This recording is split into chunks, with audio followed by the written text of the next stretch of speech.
கிரக தோஷங்கள் வேற, கர்ம தோஷங்கள் வேற. கிரக தோஷங்கள் குறைவாக இருக்கும், கர்ம தோஷங்கள் அதிகமாக இருக்கும். அப்ப நீங்க கிரக தோஷங்களுக்கு பரிகாரம் பண்ணிட்டு, கர்ம தோஷத்திற்கு எதுவுமே பண்ணல அப்படின்னா, அந்த பாவம் தீரவே தீராது. இப்போ சில பேருடைய ஜாதகத்துல எல்லாம் வம்சாவளியில பித்ரு தோஷம்லாம் இருக்கும்னு நம்ம பார்த்து சொல்றோம். அப்ப அவங்க சொல்லுவாங்க, "எங்க மாமியார், மாமனாருக்கு இதுல எல்லாம் நம்பிக்கையே இல்லங்க. அவங்க பித்ரு காரியம் பண்றதே இல்லங்க. மாசம் மாசம் தவசமே அமாவாசைக்கெல்லாம் எந்த தர்ப்பணமும் பண்றதில்ல. வருஷத்துல தவசமும் குடுக்கறதே இல்லன்னு." இப்ப அந்த மாரியான குடும்பங்களுக்கு எங்கருந்து தோஷம் தீரும்? அப்போ ஒரு தோஷம் தீரணும்னா, நம்ம தான் அதற்கான ஸ்டெப் எடுக்கணும்.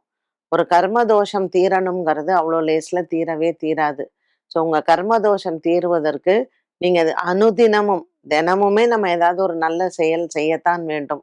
நம்ம வந்து தானம் பண்றோமோ, இல்ல வந்து நம்ம வீட்ல இருக்கக்கூடிய பெரியவங்களுக்கு சேவை செய்றோமோ, ஏதாவது ஒரு விதத்தில் நம்ம தர்ம காரியங்களை செய்தால்தான் கர்ம தோஷங்கள் தீரும். கிரக தோஷங்கள் எப்பொழுதுமே அதெல்லாம் வந்து ஒரு சத்தியத்துக்கு கட்டுப்பட்டது.